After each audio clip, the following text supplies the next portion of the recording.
El contenido de este podcast está recomendado para mayores de edad. Los comentarios son responsabilidad de los anfitriones e invitados. El uso del lenguaje, así como algunas opiniones, pueden ser ofensivos. Se recomienda criterio y discreción. Salud amigos, Salud. salud, Salud. salud, salud y bienvenidos a otro capítulo más de Academia Neta, su podcast de ficción, de divulgación de la ciencia. Y pues el día de hoy estamos con este invitado especial que es el doctor Ricardo López León y que yo espero que sea una plática nada académica y nada del tipo corte aburrido que normalmente tenemos en estas cosas raras que se llaman coloquios. Y para eso está esta situación de este trago feliz. ¿Cómo estás el día de hoy, doctor? Muy bien, muchas gracias por el espacio. Y yo también espero que no se ponga el ambiente un poco tenso como en los coloquios, ¿no? No, para eso son los tragos, para Muy bien. minorar esa carga, ¿no? Porque pues todos sabemos que el alcohol, como dicen en Los Simpson, nos hace más felices, nos libera de nuestras inhibiciones, ¿no? Y nos hace invulnerables a la crítica, entonces yo creo que nos va a hacer bien estos traguitos entre la plática. Sí, yo siempre he dicho que deberían de permitir dejar entrar los tragos a los coloquios para que se pongan más interesantes, pero ya ven que están esas cosas medio ortodoxas de la academia que Sí, o a luego... las clases. La película esta de, no me acuerdo cómo se llama, que era un profesor que bebía en las clases y que empiezan a hacer un como experimento y a ver si daba mejor la clase motivando a los alumnos, ¿no?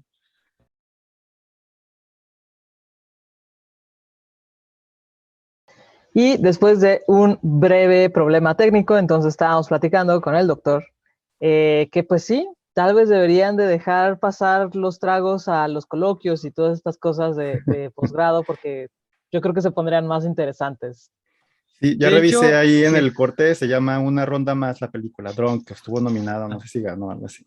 Perfecto, para anotada, checarla. la tengo que ver, totalmente, Sí. sí, Aunque urge, digo, ya. volver a esta cuestión sería volver a esta academia original de los griegos, porque los griegos sí tomaban al calor de unos buenos tragos. Entonces, yo creo que si queremos poner muy clásicos, pues no sería mala idea ¿Y volver dónde a se esta, perdió tan bonita tradición? ¿Quién dijo que?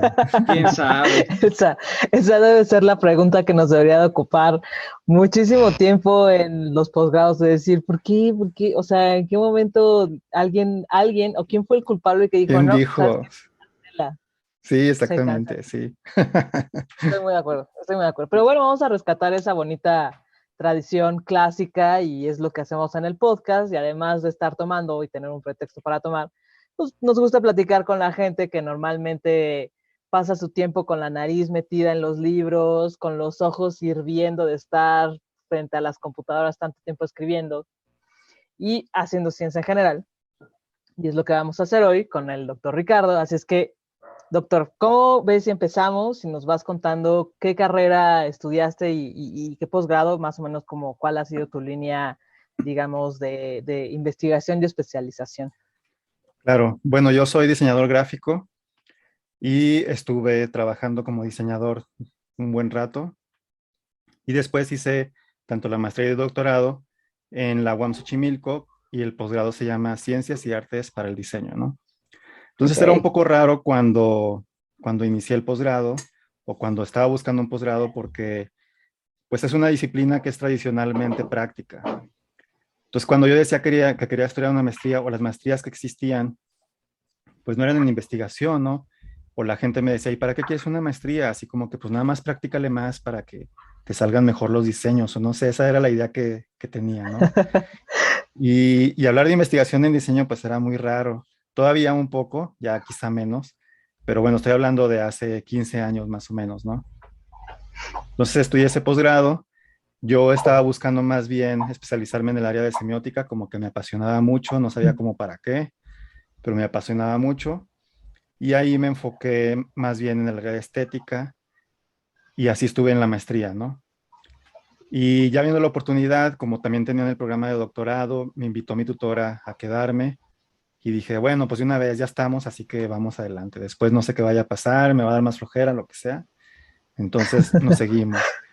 Y ahí sí ya hice más semiótica, como semiótica sociosemiótica, hay una rama, la semiótica está así bien loca, y está la biosemiótica que estudia como las células y cosas así, o sea, el intercambio como de comunicación entre las células y esas cosas. O sea, yo aprendí muchas cosas sobre las garrapatas y cosas que no tienen nada que ver. Y luego está la zoosemiótica, que es la comunicación entre los animales. Y bueno, está la sociosemiótica, que se enfoca pues ya en el aspecto social de la comunicación, ¿no? Entonces, pero lo que yo quería era analizar pues la historia del diseño gráfico desde la semiótica. Y por ahí empecé, primero dije, el Art Nouveau es como que la corriente, pues a lo mejor más atractiva visualmente porque es muy orgánica y las plantas y las figuras y todo esto. Dije, bueno, ¿qué no hubo Art Nouveau en México? ¿Qué pasó?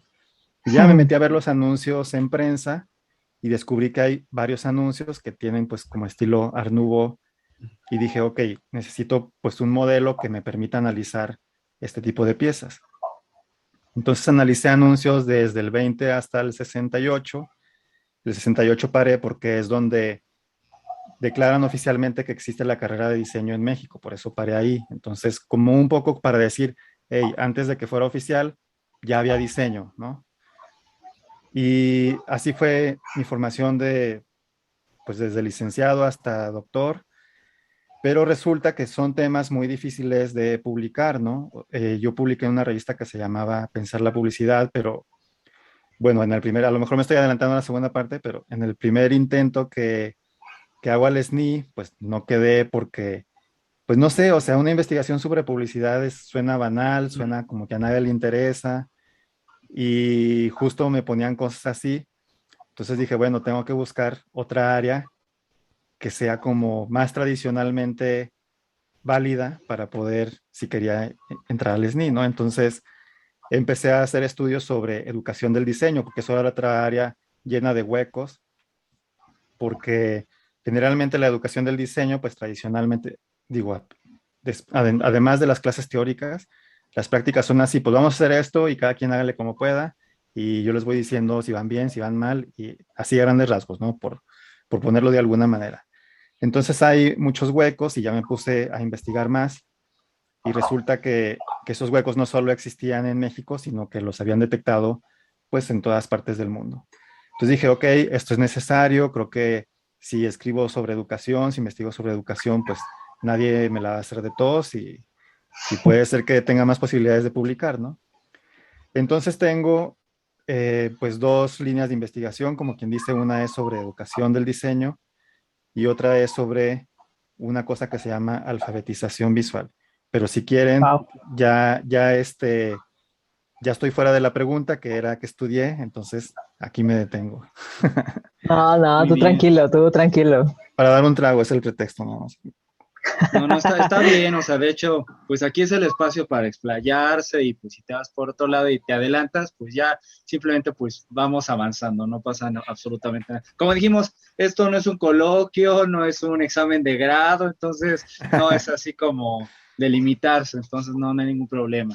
Ok. Eh, pero bueno, Ricardo, ¿y actualmente de qué van tus proyectos de investigación o sobre qué línea vas? Bueno, de los más recientes que publiqué, hay dos de los que a lo mejor me gustaría hablar. Uno es sobre alfabetización visual y otro es sobre educación del diseño. Empecé a hacer un experimento porque yo veía también que, o sea, de pronto caí en la alfabetización visual como más azarosamente. Hay una asociación que se llama la International Visual Literacy Association, ¿no? Que es solo sobre eso. Pero yo caí ahí porque veía que, pues cuando les dejaba una lectura a los estudiantes, pues sí, a lo mejor el reporte de lectura es lo básico, que pones las ideas más importantes y copias, pegas, lo que sea y lo entregas, ¿no? Entonces no lees como tan a conciencia, incluso es muy fácil de compartir entre todos y tú le cambias dos, tres cosillas y ya, ¿no? Ujú. Todos hemos pasado a lo mejor por una situación similar. Pero yo dije, bueno, ¿qué sucede si les pido que en lugar de un ensayo escrito entreguen una fotografía? ¿Qué va a pasar? Entonces les dije eso. Ya no me van a entregar nada escrito, ningún reporte de lectura. El reporte de lectura va a ser una foto de algo que les guste, de algo que les haya llamado la atención, de una pregunta que quieren hacer.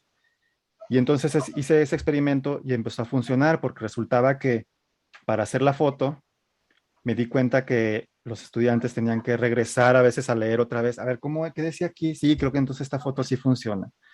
O la lectura la mantenían por más tiempo en la cabeza, ¿no? Y de pronto, bueno, ya después en la siguiente sesión de clase, exponíamos todas las fotos y las íbamos comentando. ¿Y aquí qué? ¿Por qué esta foto? Y entonces ya platicaba, es que la lectura dice esto. Entonces, de alguna manera, revisábamos las imágenes, pero estábamos revisando la lectura. Entonces, el discurso era mucho más interesante. Todo el mundo estaba motivado por mostrar su fotografía y había fotos en el bar tomándose las chelas o uno en bici o en la parada del camión o lo que sea. Entonces, significaba que en momentos que a lo mejor de forma típica no se discutía la lectura, lo estaban haciendo. Entonces eso me resultó muy atractivo, ¿no?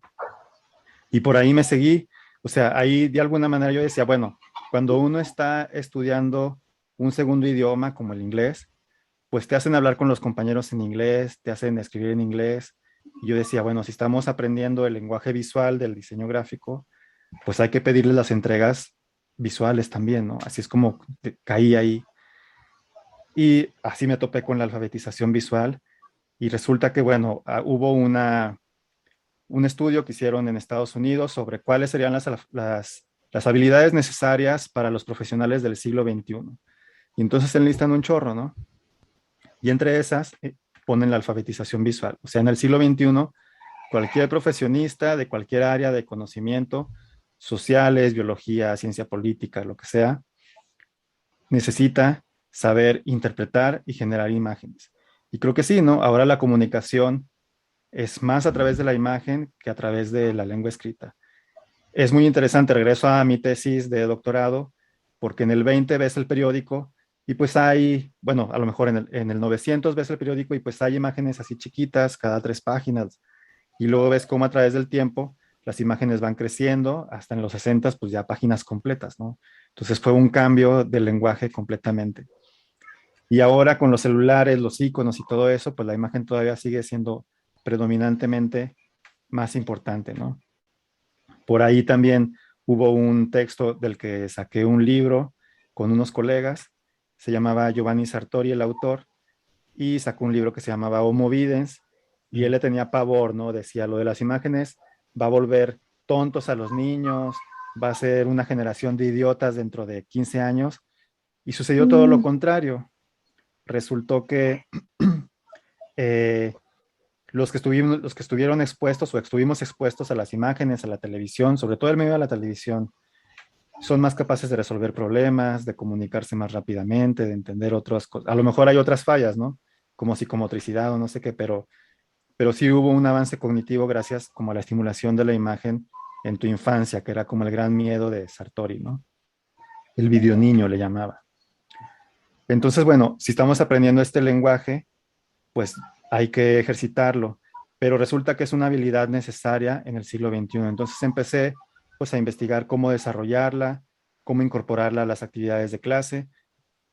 Y el último proyecto publicado se llama Visual Awareness, y sí es como esta conciencia visual y cómo hacer una entrega, encargar una entrega solo en imágenes. Porque hay otro texto importante sobre esto, modos de ver, se llama el libro, y tiene un ensayo de puras fotos, ¿no? Entonces, al principio dice, este texto no va este libro no va a traer textos, van a ser puras imágenes. Y entonces, pues es otro discurso completamente distinto. Esto fue como en los 70s, algo así. O a lo mejor más adelante, traigo las fechas un poco cruzadas ahorita. Pero bueno, entonces ahí en ese texto, que es mi último reporte de investigación, es sobre cómo a la hora de generar una imagen también hay un pensamiento crítico, un desarrollo cognitivo, porque lo hice con estudiantes de doctorado también. Y entonces, si les digo yo, bueno, una lectura de algún autor que les guste mucho, si les diría, ok, entreguen un ensayo en 3 imágenes sobre esa lectura. Y te hace esforzarte más, todo el tiempo estás pensando, sales a la calle y estás viendo qué es lo que puedes fotografiar, porque también el ejercicio un poco decía eso, ¿no? No puedes hacer una composición con objetos. Bueno, algunos lo hicieron, pero yo les pedía que no lo hicieran, porque pues, bueno, traigo la silla y aquí pongo y un escenario y saco la foto. No, algo que tú te encuentres, o sea, en el momento que tú digas, esto me hace clic y ahí sacas la cámara, el celular y tomas la foto, ¿no? Entonces, pues sí, o sea, hay cosas así súper random de cuando estaba regando, cuando estaba plantando, cuando estaba cocinando, no sé, o estaba viendo la tele y salió no sé qué y le saqué la foto. Entonces, ¿cómo te hace conscientemente tener esta conciencia visual todo el tiempo? ¿Cómo te hace, cómo impacta en el desarrollo cognitivo de alguna forma, ¿no? Eso fue como la última de la alfabetización visual. Estoy trabajando otra que sería como un set de cartas con ejercicios. Por ejemplo, fotografía algo que esté arriba y abajo a la vez. O fotografía algo que sea frío pero cálido al mismo tiempo. Ese tipo como de ejercicios van a traer las cartas a ver si de alguna forma se puede colaborar en desarrollar la alfabetización visual. Que otra vez la alfabetización visual es la capacidad de interpretar y de generar imágenes. Y el otro es sobre educación del diseño. Y el último texto que me gusta sobre ese que publiqué, bueno, hay uno de diseño líquido, me traje como toda la idea de Bauman, para hablar de los procesos creativos en tiempos de cambio y cómo, pues ahora es colaborativo y cómo no hay grupo, hay varias cosas, ¿no? Pero bueno, está ese de diseño líquido, pero no es del que quiero hablar. Hay otro que publiqué, que se llama la erosión de la materialidad en las prácticas del diseño. Porque así como existía el diseño gráfico, bueno, existe el diseño gráfico, diseño industrial, diseño de interiores, diseño de moda, pues resulta que los diseños han ido perdiendo sus apellidos y volviéndose más generales o más integrales. Ya hay carreras que nada más son diseño ahora, ¿no?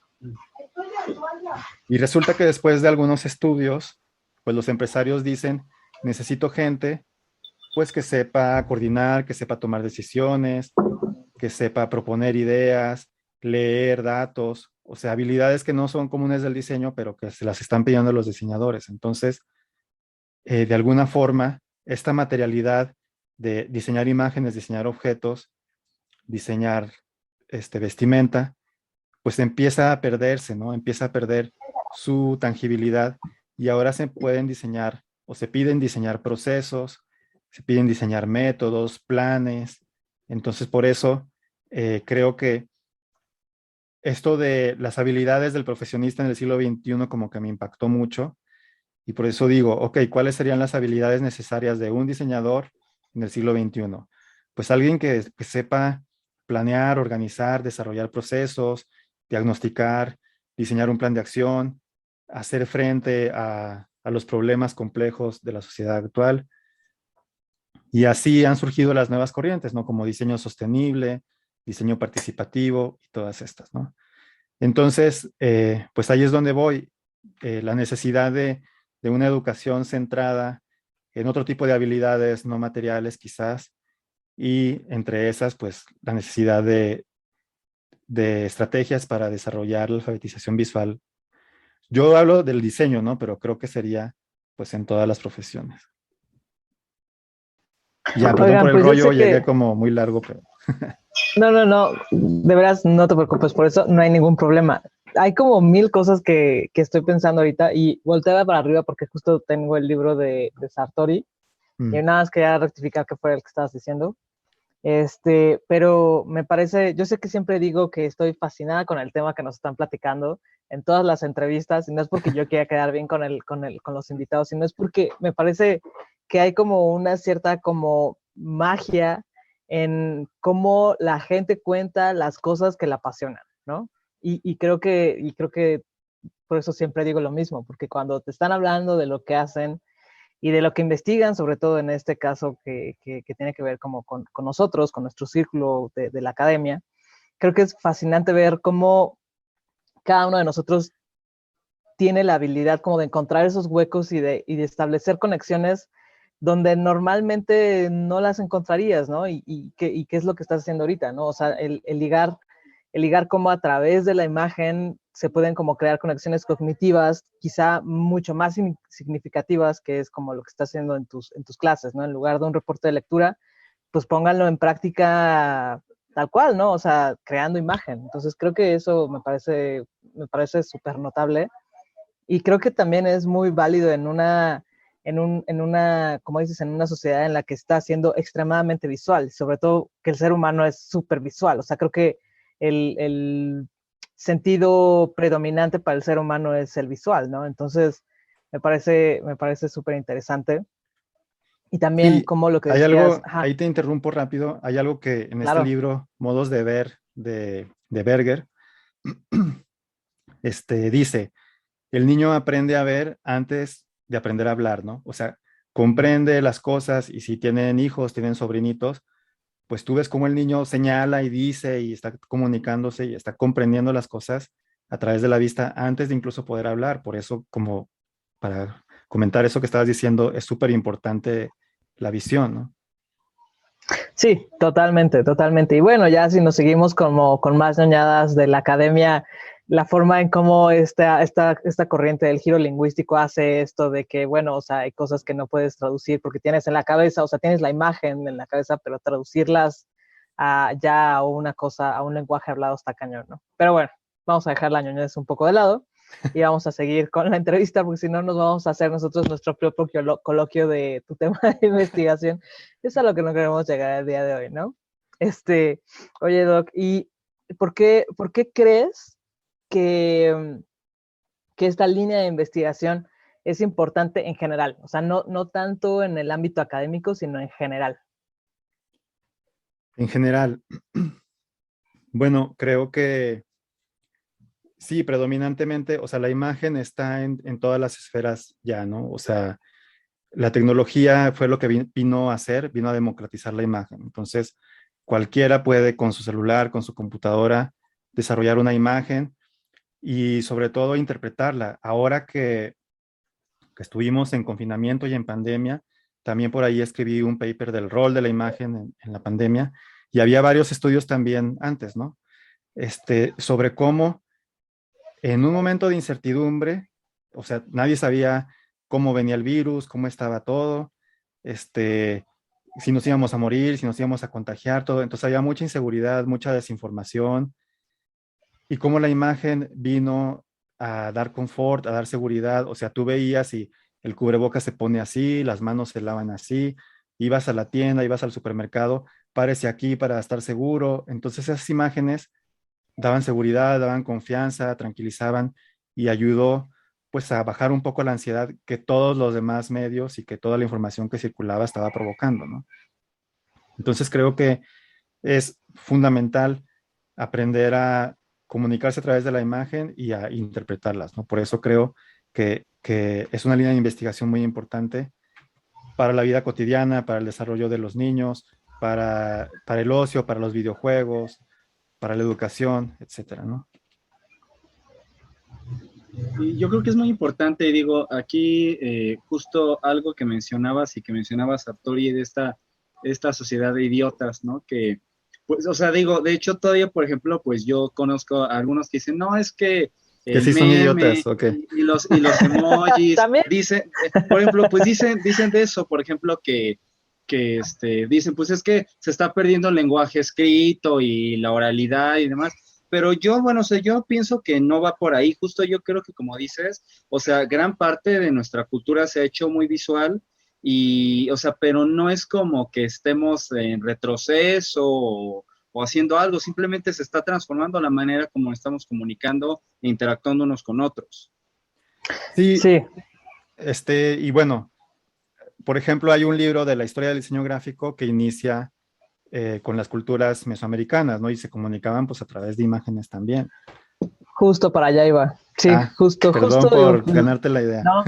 No, no, al contrario, qué bueno que lo trajiste. Justo para allá iba porque creo que estaba pensando que quizá esta idea como de que pensar que la comunicación en imágenes es como una especie de retroceso, quizá tiene que ver como con esta noción, vamos a entrar en polémica, quizá un poco cuadrada, de que, por ejemplo, la historia comienza con la escritura, ¿no? Ujú. Y yo no diría eso porque justo, o sea, retomando el arte rupestre, ahí viene el año a hablar de sus temas. No, Hay arte adelante. rupestre muchísimos años antes de que existiera un sistema como tal de escritura, ¿no? Entonces creo que también por ahí va. Y como dices, justamente, o sea, el comunicarte a través de imágenes o tratar como de retratar lo que estás viendo, o sea, es creo que parte como de la naturaleza más primigenia, por no decir primitiva, del ser humano, ¿no? Sí, y bueno, ahí hay un tema polémico en el diseño gráfico porque hay quien dice que inicia con la revolución industrial porque antes no se cobraba por ese trabajo. Hay quien dice que no, que desde que el hombre se comunica a través de imágenes. Entonces depende como dónde quieras poner el énfasis, y si, y también esta obsesión por buscar inicios y finales, ¿no? Pues, ¿qué importa dónde Ujú. inició? Estamos aquí, ¿no? Y lo que decías de los memes, pues es justo eso, o sea, el meme es fabuloso porque vino a democratizar la imagen, o sea, todo el mundo puede hacer un meme y, bueno, a lo mejor no muy buenos, pero si se te viraliza, pues es fantástico, ¿no? Pero todo el mundo puede hacer un meme y eso es algo interesante. Sobre el texto del Homo Videns, les platico que se llama así Homo Videns en el siglo XXI y trataba de eso. Bueno, Sartori decía que nos iba a pasar esto. ¿Dónde estamos ahora? Pues 20 años después, o ya no me acuerdo cuánto, ¿no? Y está interesante porque, pues, digo, creo que no somos una sociedad de idiotas o salvo algunas excepciones, pero sí creo Por supuesto. que estamos del otro lado, ¿no? Está variado, es un cúmulo de humanidad bastante variopinto. Como en todas las épocas, ¿no? Todas las épocas tienen lo suyo. Exacto. Exacto, Ahora, sí. quién sabe si la imagen contribuyó a eso, esa sería otra cosa, ¿no? También. Podríamos decir que no, podríamos decir que sí. Siempre creo que se puede jugar al abogado del diablo. Sí. No, hay muchos estudios sobre todo los videojuegos, o sea, los videojuegos fueron muy satanizados en su momento y a los que fuimos niños con los videojuegos era de, ya llevas 2 horas ahí, se te van a quemar el cerebro, no sé. Pero resulta que no, o sea, que hubo un desarrollo cognitivo y ahora la resolución de problemas es mucho más ágil, más rápida y puedes pensar como varios escenarios al mismo tiempo. En realidad sí contribuyó a desarrollar ciertas habilidades. Sí, totalmente de acuerdo. Oye, Totalmente, totalmente. y, y por ejemplo, estudiar esto aquí en México es distinto a estudiar en otros países. ¿Cambian las perspectivas bastante o cómo lo ves tú? Pues la diferencia a lo mejor en estos temas es que en otros países hay más datos. Por ejemplo, o sea, en los textos que cito, pues casi todos son en inglés, porque no hay como antecedentes sobre estos temas, pero no, a lo mejor en el sentido, ¿qué sería lo que cambiaría? Pues el acceso a Internet o la sofisticación de los teléfonos, a lo mejor en países del primer mundo la tecnología pues está más cerca de todo mundo que en México, pero fuera de eso creo que no representa como gran diferencia. ¿Y cuáles dirías tú que son las principales dificultades de desarrollar temas de investigación como este? Em, las principales dificultades de un tema como este, bueno, pues obviamente necesitas la participación consensuada y libre de los estudiantes y decirles que todo lo que se genere ahí, pues lo vas a utilizar para tu investigación. Y ya sé, pero somos conejillos de indias, profe, no sé qué, a cambio de qué, cuántos puntos van a hacer, o no sé, ¿no? Este, Sería una de las dificultades que a lo mejor no sucede si estás haciendo una investigación histórica, pues ahí están los documentos y accedes, ¿no? Otra dificultad, pues es que es muy nuevo el tema, entonces no hay muchas referencias. Es ventaja y dificultad a la vez. Ventaja porque es muy nuevo y puedes proponer algo como muy original.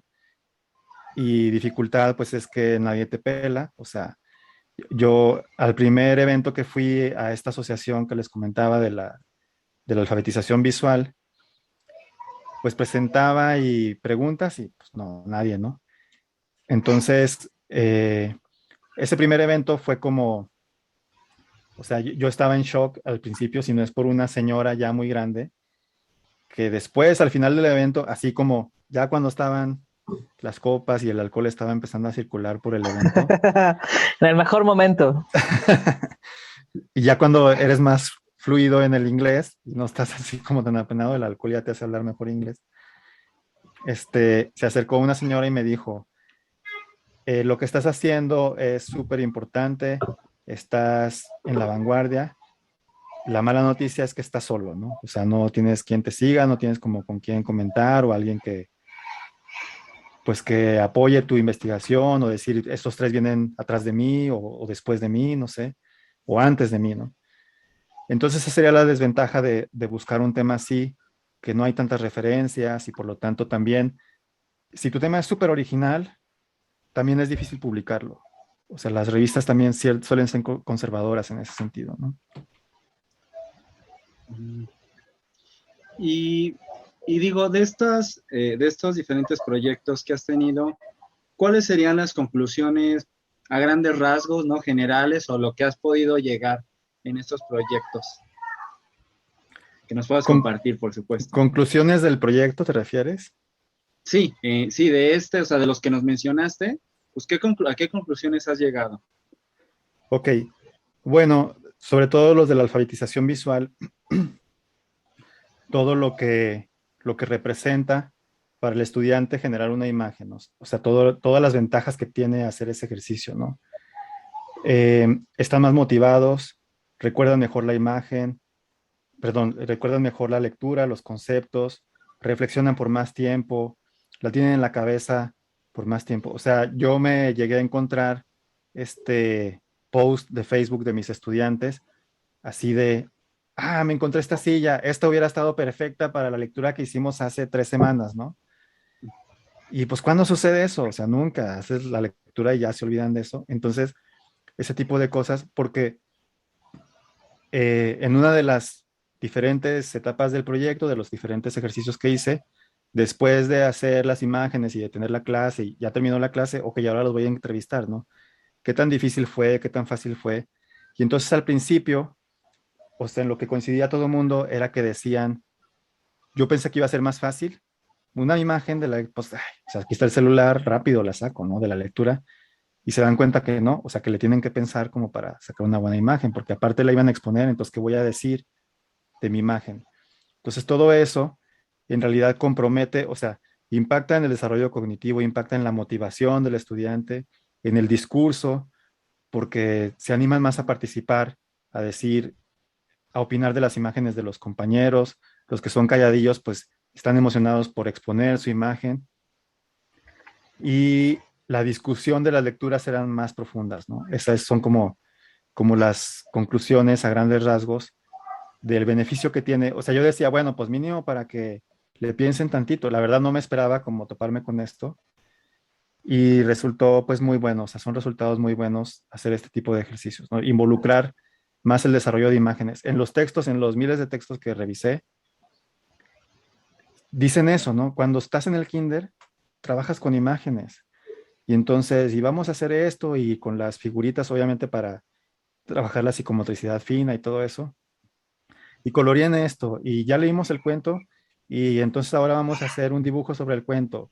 Y estás trabajando con imágenes, imágenes, y luego avanzas, primaria, se empiezan a perder, y de pronto es así de, a ver, ese niño que está dibujando, sáquenlo. Bueno, mi escuela a lo mejor era así muy estricta, pero así era, ¿no? A ver el dibujo, a ver, pues que nos los enseña a todos, y castigado las imágenes, ¿no? Cuando así empezamos, entonces, ¿por qué? ¿Por qué tendría que ser así, no? Entonces traigan otra vez las imágenes de vuelta. Muchos estudios, eso que les dicen a los niños, ok, ya leyeron el cuento, diseña tú la portada de tu cuento, ¿cómo sería? No, pues yo voy a poner un pez porque pasa esto, entonces una discusión mucho más profunda, tratar de trabajar con imágenes, ¿no? Sí. Sí, sin duda. Entonces, Sin duda la lo es. conclusión, pues es eso, o sea, creo que beneficia mucho. Aquí ya el paso que sigue, como te decía, es desarrollar herramientas para el desarrollo de la alfabetización visual, porque creo que ya agoté los resultados del beneficio que tiene trabajar con imágenes, ¿no? Entonces ahora creo que pues, hay que buscar la manera de aportar ok, bueno, y sí, pues ahora dinos cómo hacerle, ¿no? ¿Qué ejercicios puedo incluir en la clase? Entonces, Ujú. en esa etapa es a donde tendría que ir, más o menos. Ok, ok. Oye, pues para ir cerrando esta parte, esta primera parte de la entrevista, Ricardo, que quisiera que nos dijeras em, qué es lo que tú dirías que se necesita para dedicarse a estudiar e investigar sobre estos temas que tú estás trabajando. ¿Se necesita? ¿Qué se necesita? Mm, bueno, yo creo que incluso cualquier tema, a lo mejor me adelanto a la segunda parte, pero lo primero es disciplina, ¿no? Tienes que ser súper disciplinado porque puedes perder la motivación muy fácilmente. Fuera de eso, para investigar este tipo de temas no necesitas tanto, o sea, necesitas, pues obviamente, acceso a una base de datos donde puedas ver estudios de otras partes del mundo, porque en otras partes del mundo sí se habla más de la imagen, ¿no? Entonces necesitas ese acceso y afortunadamente, pues el celular vino, otra de las herramientas, a democratizar la imagen, ¿no? Entonces, si quieres trabajar con imagen, es muy fácil hacerlo porque todo el mundo tiene ya un celular, todo el mundo puede participar. Entonces no se necesita mucho, se necesita encontrar un tema que te apasione, no desesperarte y ver la colaboración de todos para poder llegar a este tipo de temas, ¿no? Pero fuera de eso, pues no se necesita gran cosa. O sea, lo de la disciplina y eso, pues ya son cosas como pues del quehacer del investigador, porque puedes llegar a desmotivarte. Si intentas publicar, quizá te van a rechazar, no una vez, sino varias. Y sí, sí cala, ¿no? O sea, por mucho que lo hayas sufrido, cada vez cala igual o peor. Pero para investigarlo, no necesitas grandes recursos, porque les pides, ahora con el WhatsApp, cuando yo inicié todavía no estaba el WhatsApp, pero ahora puedes hacer un grupo y suban sus imágenes al WhatsApp y a ver, vamos a ver la de fulano. Yo lo hago un poco más institucional porque tengo que usar el módulo y entonces entro yo y la pongo en la pantalla y lo que sea. Pero imagínense ahora por el WhatsApp, lo llegué a hacer por Facebook y estaba padre porque luego votaban, ¿no? Entre ellos mismos. A ver, ¿cuál se les hizo como más interesante? ¿Cuál imagen es la mejor, la que promueve más la lectura, la que se pongan una reacción? Entonces ya me gusta, otros así de payasos le ponían a los que no les gustaba me entristece y así. Entonces, está divertido, ¿no? Es una conversación que sucede al mismo tiempo que estás en la clase. Entonces no se necesita gran cosa. Si sabes aprovechar las herramientas que ahora tenemos al alcance, la imagen ya es democrática, todos pueden acceder a ella. Entonces es muy fácil emprender un proyecto de investigación como este, ¿no? Sí, sí, sí, estoy muy de acuerdo.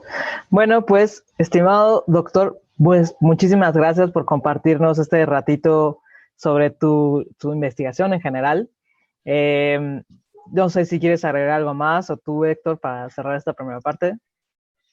No, pues digo, es un gran tema, a mí me parece que es muy relevante, sobre todo porque, como menciona Ricardo, creo que es importante, pues, por ejemplo, esta parte de la alfabetización visual, pues que también los docentes y todos los que nos dedicamos a la enseñanza, también estemos bien al pendiente de eso, porque digo, pues ya no basta con poner tu presentación y el texto y leer y explicar, ¿no? O sea, ya se trata pues de meter imágenes visuales, fotografías, pinturas, hasta memes, ¿no? O sea, yo, por ejemplo, yo hago memes para mis clases, Excelente. entonces, pues, porque les queda mucho más claro esta parte, ¿no? Esta parte, y aparte, bueno, me acabas de dar una excelente idea con esto de los ensayos en foto, entonces, pues bueno, pues a ver, voy a ponerlo en práctica con mis Me conejillos de cuentas. indias, a ver qué pasa, ¿vale? Sí, me Muchas cuentas qué sucede. gracias. Ahora, Claro, también creo que este puede ser otro gran ejercicio, ¿no?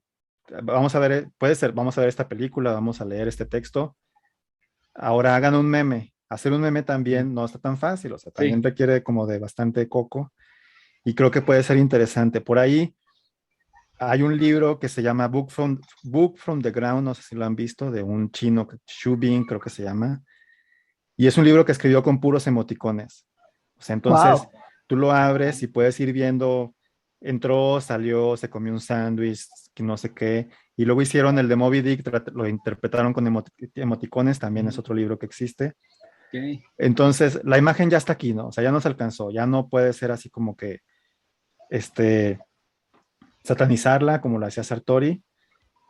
Y entonces tenemos, como tú dices, que utilizarla si son docentes en clase o en las presentaciones o lo que sea.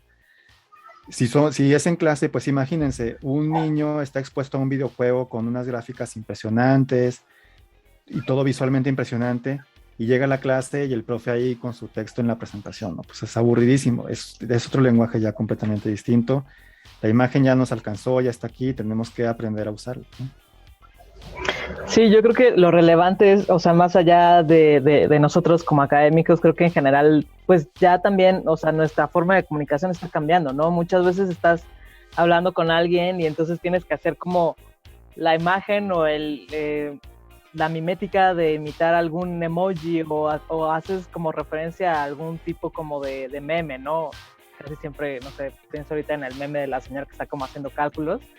Y entonces hacen una plática y entonces haces referencia a eso. O sea, creo que como bien dices, ya se empieza a convertir como en algo incluso transgeneracional. O sea, yo creo que ya es algo que empieza a ser como más, pues sí, más democrático, como bien dices tú, ¿no, Ricardo? Entonces creo que la relevancia de este tema es eso. O sea, que la forma en cómo nos estamos comunicando está transitando hacia esa forma en la que está combinando la imagen, pero el texto, pero los sonidos, los emojis, etcétera, etcétera, ¿no? Entonces creo que lo importante es justamente eso y entender que no es tanto un retroceso. O sea, yo normalmente no creo que se pueda hablar de evolución o retroceso. O sea, creo que en realidad como humanidad somos un grupo de seres vivos que va en un proceso exactamente opuesto al lineal. O sea, de pronto saltas, brincas para atrás y para un lado. Y entonces, o sea, creo que es más como caótico, ¿no? Entonces, bueno, creo que esa es la relevancia del tema que tú estás investigando y también me parece extremadamente interesante. Insisto, como todos los que hemos entrevistado, pero pues nada, creo que este es un buen momento para cerrar antes de seguirnos ñoñando. Y bueno, pues muchísimas gracias, estimado Doc, por haber aceptado la invitación y también por compartirnos un rato de tu tiempo. Vamos a cerrar aquí la primera parte y los que estén escuchando y viendo el podcast van a tener que esperar hasta el viernes para saber qué nos contó de el chisme académico y su experiencia en este bonito círculo de la investigación. Así es que, salud amigos. Salud. Salud. Salud, salud, cuídense mucho, nos estamos viendo, bye bye.